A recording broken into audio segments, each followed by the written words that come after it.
Join Premier Heating and Air this month as we celebrate Memorial Day and the arrival of summer by joining our club membership for only $99. Save 20% off all repairs, priority booking, and an annual cleaning and inspection. Huge savings all year long. Log on to premierishere.com or call 478-300-2633. Comfort, savings, and peace of mind. Join the Premier Club today. Restrictions may apply. Cannot be combined with other offers. Expires 5/31/2026.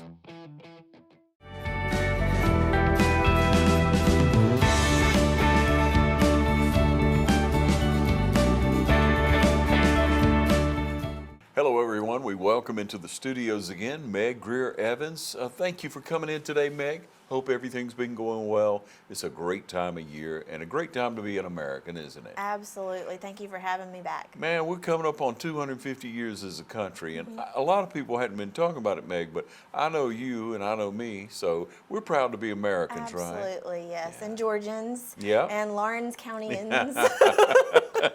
Absolutely, yeah.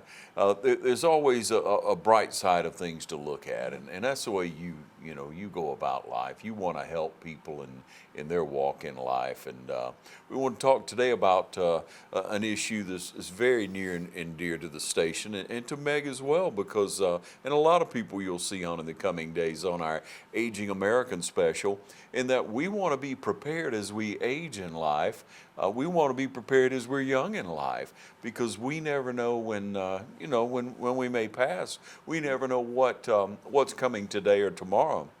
And so we want to be prepared. And so many people, Meg, they look at a will and they want to have a will. Well, I should have a will. Do you have a will? It's a conversation that people have that care about each other. And it crosses people's mind. Many people don't have a will. If you don't have a will in the state of Georgia, what happens if you pass? So if you pass away without a will in the state of Georgia, your estate, your stuff, will pass through what is called the law of intestacy. So last will and testament, intestacy without a will. And that just means that the state says what happens to your stuff. And if you maybe don't want to provide for a particular person for whatever reason, it may not be that you don't like that person and you want to take out some kind of revenge by not providing for them in their will. It could be that that particular person is disabled and we need to protect what we are giving to them. And there are all kinds of reasons why, but if you don't have it written down in a document like a will, last will and testament, or a trust, then the law of the state of Georgia is going to dictate what happens, and potentially that could result in the state actually getting your assets if it's not planned properly. Yeah. So a will is good to have, for sure. You mentioned someone who is disabled. A lot of us want to live a full life. We want to get to our senior years, and many seniors that I see, many people that I visit, come in contact with and dearly love. One of the senior adults is in pretty good shape and taking care of everything, and the other adult is not doing well. And if the provider there of care were to slip away first, then that other person is probably considered in a disabled state, right? Yes, it's a very vulnerable place, and I help many families going through that exact same scenario that you just described. Yeah. So you have maybe an aging couple or maybe a child who's taking care of an aging parent, but because of the strain that sometimes falls on caregivers, they are not able to go to their own doctor's appointments. Yeah. And so it is certainly important for both spouses to have these documents in place that we talk about, but it is also important for their caregivers, caregiver children or grandchildren or whomever is in their life to have some documentation and people that they trust as well to help manage things if somebody goes into the hospital or is incapacitated or passes away. Yeah. And we have to be prepared for that. But so many of us think, or so many of the people that I visit with, and I see it, and you just said you see it all the time. It's a common scenario where that provider may slip away, that person who can get up and go still, and then they don't want to leave the other person. Many of us want to make it through life taking care of our spouse, our loved person, the person we've spent our life with. And hopefully it works out that way, but we can't depend on hope alone. We've got to be prepared, right? Sure, and none of us want to think about passing away. We don't want to think about the implications of that. We certainly don't want to think about our loved ones passing away either. But as you just described, and I think it's the thing that we don't want to say but needs to be said, which is that we won't live forever, not on this side of heaven. Right. And so we have to do a little bit of planning. We don't want to dwell in that. We don't want to catastrophize and think of all the ways it can go wrong. And I don't want people to think that way. No.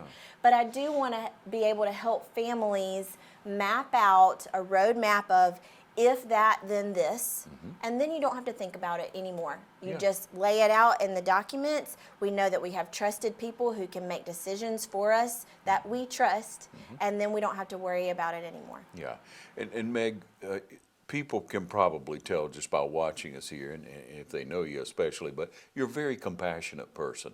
You want to gain information, it seems, and then you want to help walk them through it. It's not this is what you do, and this. Every scenario is going to be a little bit different, I would assume. Absolutely, yes. I really feel like there are no two people alike. There are no two families alike.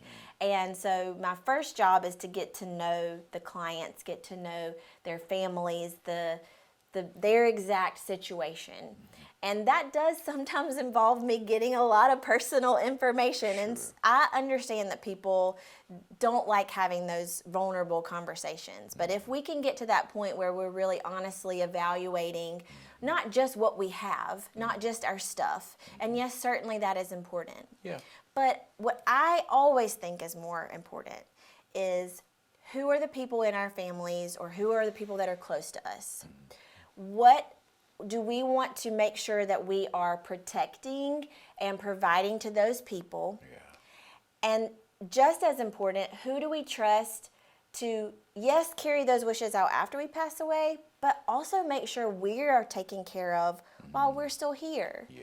And that's where something like a financial power of attorney, a health care directive become very important. And most people just think that's something for another day. I don't need that right now. I'm healthy right now. I don't need that. And yes, I hope nobody ever needs it. You're describing that scenario like we just live and we're busy and then, we close our eyes and we go to heaven and that's it. And we don't need all these documents. And wouldn't that be a joyful thing to not need it? But we have it documented in case something happens, we're vulnerable. We have those trusted people to take care of us and to take care of the future generation. Yeah, wow, what a great word. I'm just thinking that, and you say it, vulnerable. We don't like to be vulnerable. A lot of us don't.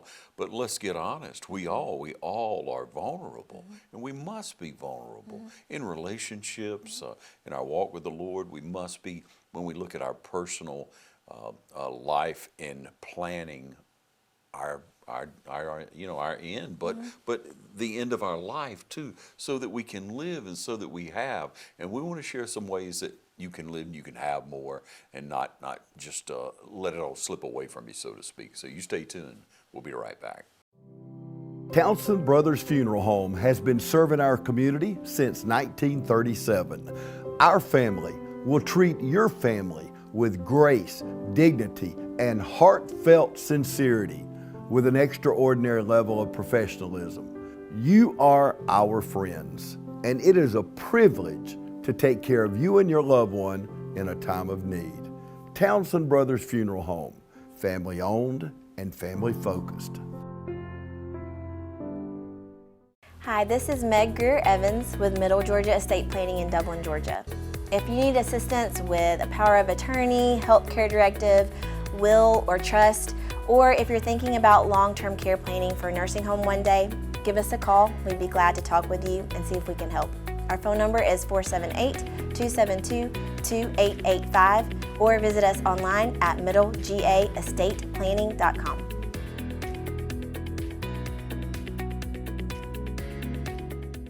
Hello. Hello, my name is Paris Williams with Take It to Paris Home Care, your structured family caregiving provider.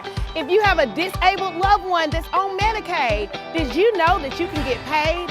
Give us a call at 478-772-3044. We have some amazing team members that will be happy to help you and walk you through this process of getting paid to take care of your loved one. Again, my name is Paris Williams with Take It to Paris Home Care. MedFirst, committed to service and quality care. Visit Middle Georgia's largest medical product showroom and let our professionals demonstrate the latest products, including our lift chairs. From entry level to advanced features, no more pulling and tugging to get in and out of the chair with a lift recliner. And getting around is easier with a walking aid, knee scooter, or mobile scooter. MedFirst exemplifies customer service and demonstrates virtually every product we offer, and offers excellent options of transport chairs and wheelchairs to ensure proper fit and proper usage. Choose MedFirst at 1204 Hillcrest Parkway in Dublin. Call us at 478-274-1900. All right, we welcome you back. And Meg, we talk about how to hold on to things. And so many people I speak with again because, I'm in my 60s. A lot of my older friends are, 80s and, 70s, 80s, and whatever. And some of them not so great of health. Some of them troopers, in great health. But, you talk to them and they want to plan on some things. They say, well, I have to do whatever. I have to get rid of everything, they say, some of them. And it takes 5 years if something were to happen. And some of them that are older say, it's too late for me to, because you have to wait 5 years, they're referring to laws that you're going to explain to us, So let's just kind of go there and let's just kind of think through that and kind of give a broad stroke of a plan. Yes, let's just dive into the deep end on that. So we are talking about long-term care planning. That is what it's called in the legal world. I'm an elder lawyer, so estate planning and elder law. And this is a conversation I have, I would honestly say probably 4 or 5 times a day, often, is to say, yes, we have made an estate plan. We've planned for our will. We've planned for our power of attorney and our healthcare directive. But what if somebody needs to go into a nursing home? And nobody wants to, but sometimes we have to. And what do we do about that? And is there anything we can do? Can we protect our assets so that we could potentially qualify for something in Georgia that's called ABD, Age Blind Disabled Medicaid? And it is for someone who needs 24-hour-a-day nursing home level care. They have asset limits and income limits. And if your income is below the limit and your assets are below the limit, then you can qualify for Medicaid, which is different than Medicare. And Medicaid is what is helping to pay for that cost of the long-term care in a nursing home. And so nursing home care is very expensive. Right. So when I'm talking to families, they're saying, I'm so worried about having or needing to pay $8,000, $9,000, $10,000 a month sometimes for a nursing home. Yeah. What can I do? And I like to say, well, I think I might have some good news for you, because there usually is something we can do almost all the time. If we can plan out farther in advance, like you were just talking about, we can protect more, and I'll talk about that. But even if somebody needs immediate nursing home care, I always encourage them to schedule an appointment and let's just talk about it. Let's just see what's there, because there are often some planning techniques that we can put into place where we could protect maybe the home. We may not be able to preserve all of the money that is, say, in an investment or in a retirement fund or something, but if they have some retirement savings and they have a home, we usually can work out something to be able to protect some of those assets. We call that immediate eligibility planning. We can do that. But what you were just speaking about, that 5-year rule, so many people say, does Medicaid have a 5-year look back? Does it have a 7-year look back? Does it have a 3-year look back?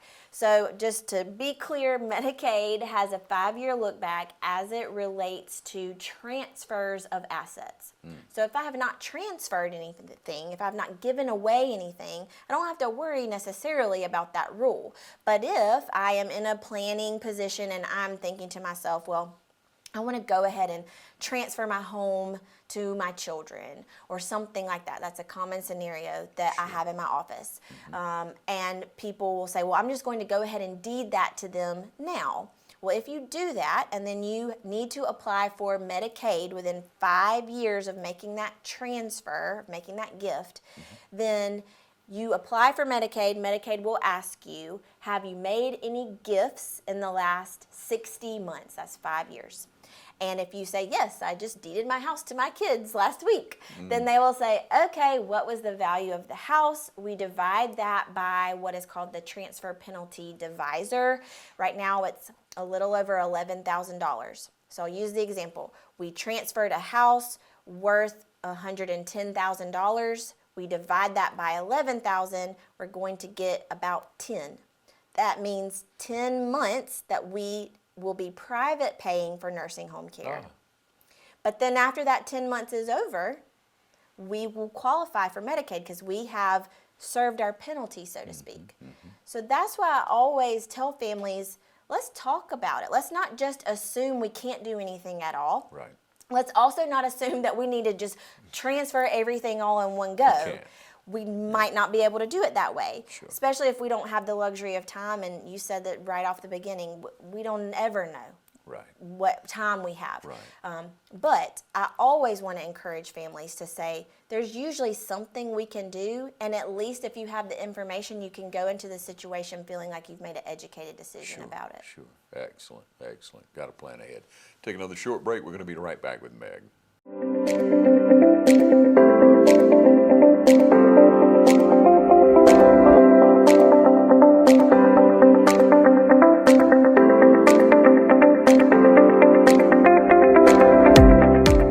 The Medical Center of Dublin is proud to provide families all over Middle Georgia with primary care services that are hard to find under one roof. Call on our team for the highest quality of health care, family medicine, women's health care, and urgent care open until 8 p.m.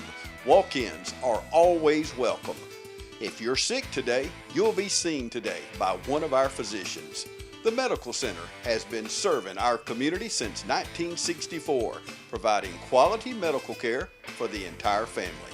Medical Center, conveniently located on Hillcrest Parkway. Johnny Langford again here. I'm the service manager here at Dublin Chevrolet, Dublin Nissan. Just want to talk to you a little bit about the maintenance on your vehicle. Remember, maintenance is always cheaper than repairs.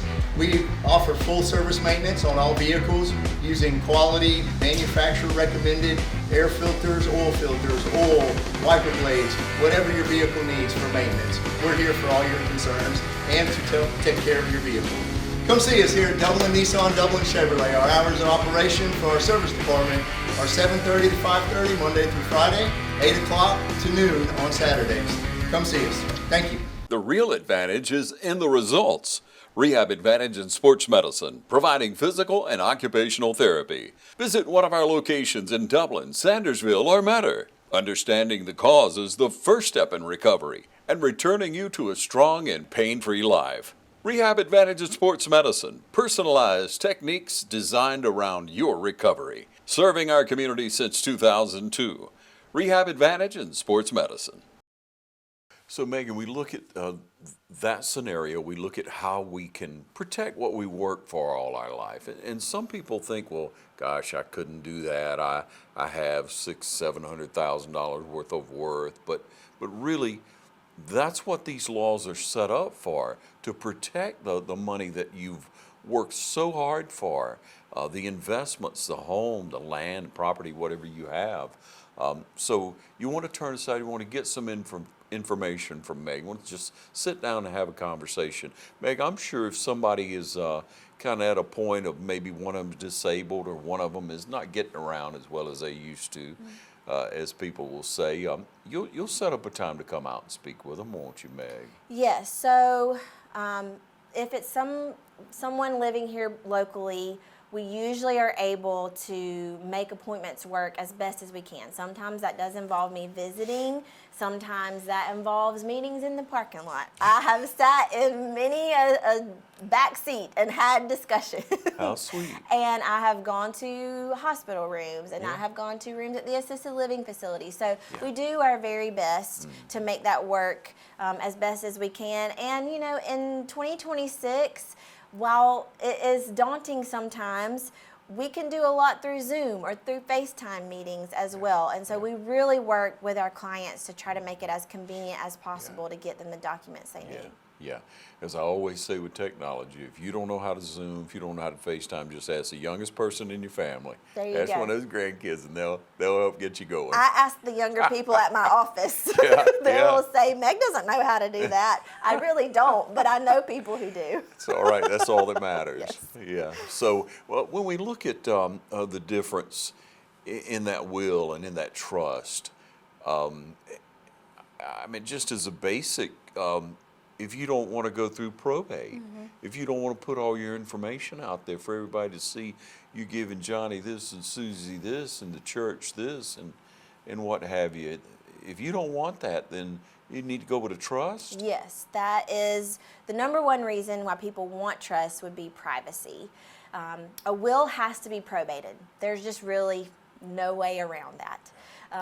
And so many people will say, well, now that I have a will, we don't have to probate, right?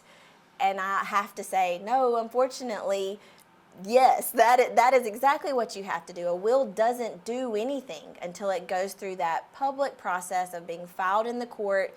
The heirs have to be served, ads have to run in the paper, and then that will, as you said, is public record. So if you have made special provisions for whatever your planning reason is, because you're trying to protect assets, because there is a beneficiary who cannot manage it or who is disabled, or who, if they got those assets, you know they'd be gone in 6 months. Wow. Whatever your reason is, you don't want that information to be something that anybody could just go access.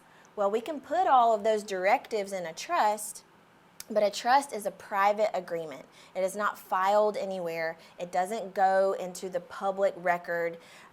Yes, there is, you know, some deeds sometimes that have to be filed, and that sometimes will at least alert someone to know you have a trust. But generally speaking, all of those specialized reasons why we plan the way we plan is able to be kept private in the trust document, and nobody sees it except for the trustee, so that's the person who's in charge of managing the trust, and then the beneficiaries who are receiving assets from the trust. So I had someone pose a question. If I have a trust, can it alleviate a rift among those who receive in the trust? Does everyone know involved in the trust what the other is being given? So, two parts to that. One is, yes, I do think trust can alleviate some family tension. I think sometimes just going through the probate process in general, because it does involve paperwork having to be filed and deadlines that have to be met, it creates a sense of outside pressure sometimes. There's also this built-in period for a probate of a will where somebody can contest it. Because it is filed as public record, and there's a period of time that somebody could file a caveat or contest the will.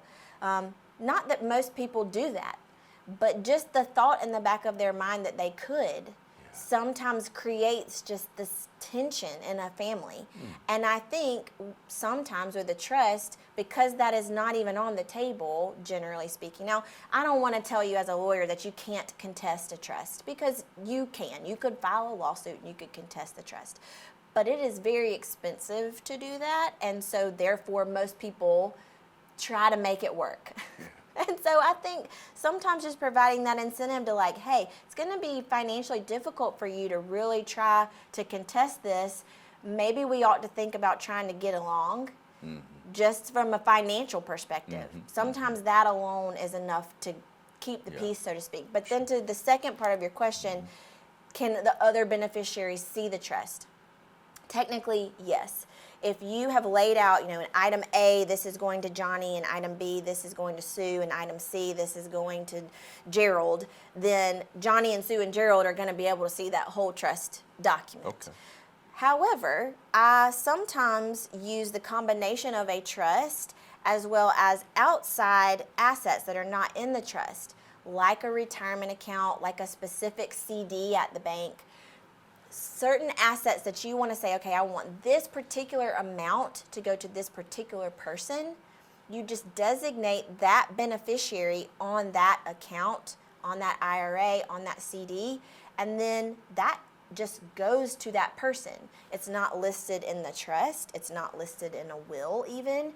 It's just beneficiary. The beneficiary is designated, and so that really is totally private. Nobody else would see that necessarily. Yeah. So there are ways to problem solve around, particular family issues, tension, family members who may not always get along exactly. Yeah. And I think that is the benefit of going to an estate planning attorney and being vulnerable, like we were just talking about. Sure. If you can tell me all that stuff, Right. I can help you. Yeah. But if I don't know, I'm just like, yep, well, it goes in equal shares to these three people, and then they're in the back of their mind thinking that's never going to work. But if they don't tell me that, I can't help them problem solve around that Yeah. to try to keep the family unity. Right, that's beautiful.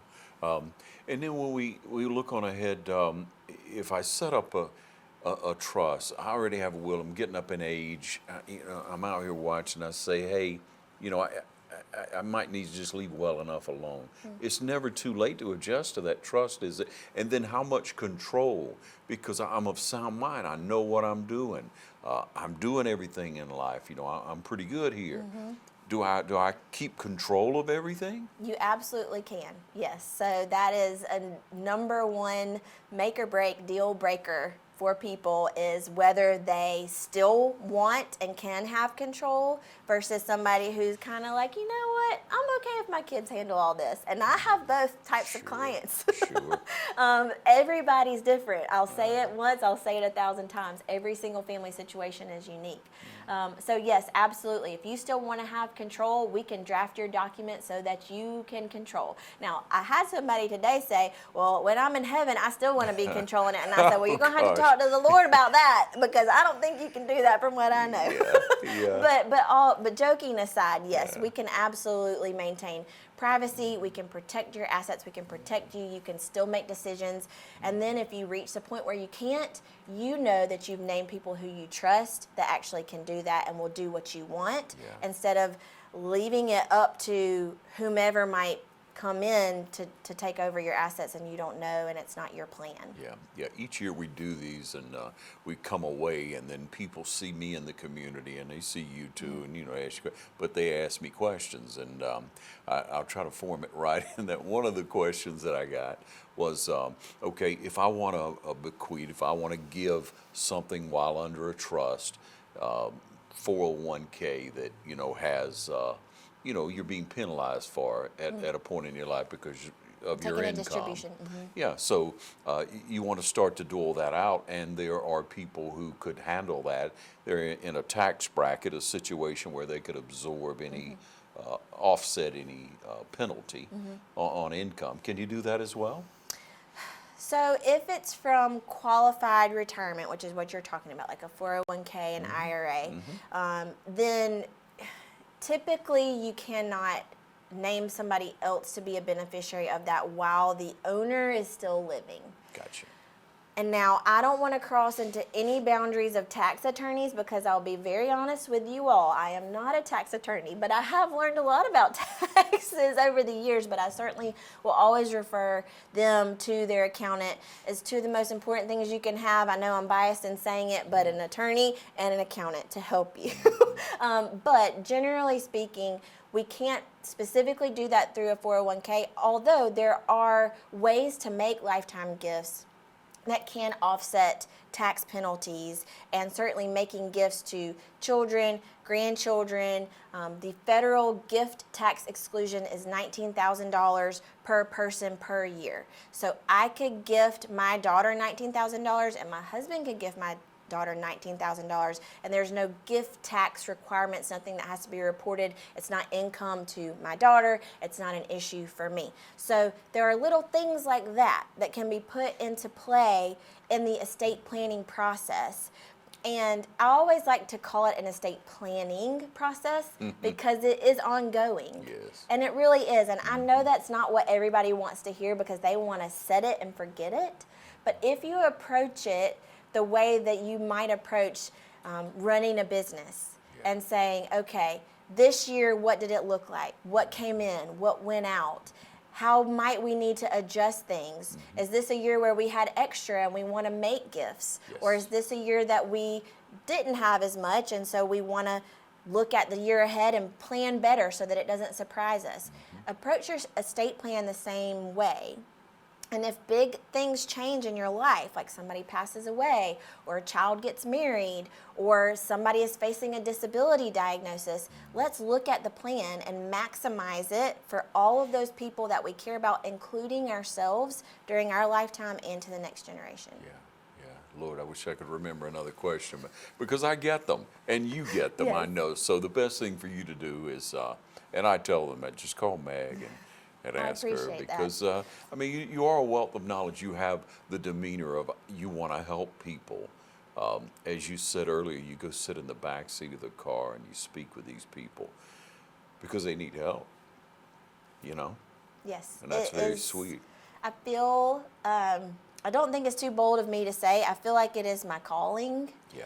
And I hope I can do it until I can't do it anymore. And I want to be able to help families navigate all of it, because it is a process. It is not me hand you a piece of paper and you walk out the door and all your problems are solved. I know that, and I don't expect that. Right. So we want to be there for the clients and their families. Yeah, it's an ongoing process, Yes. and we work hard for our money. We want to save and we invest, and we have our home. Maybe you have land or property.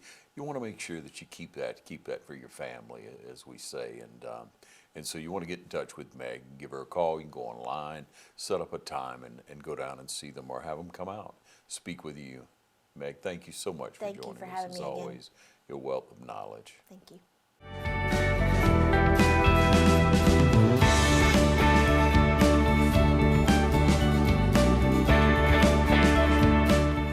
My name is Dwayne Jeffers.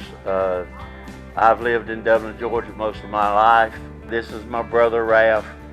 I kind of help him along as he goes through his issues. I just got through working on my shoulder where I did shoulder replacement, and then I fell and broke it. So Janice has worked with me on that, and now she's working on where I fell again and dislocated the little finger, so we're trying to get it back straight. But they've been real nice and couldn't ask me any better service and taking time with us to try to achieve the goal that we both wanted. The biggest thing with any kind of surgery you have is what therapy you have. It's to follow through with the therapy, and Janice and all of the ones here are great. They all have their own little individual things that they do, and everything is really done in a professional manner. We're at Bass today, and I would just like to say what kind of good service that I have had from them. I've had 2 rotator cuff surgeries. I've had other issues, and they have been top notch. And when I go to my doctor, he don't have to ask me where I'm going, because I don't go anywhere but to Bass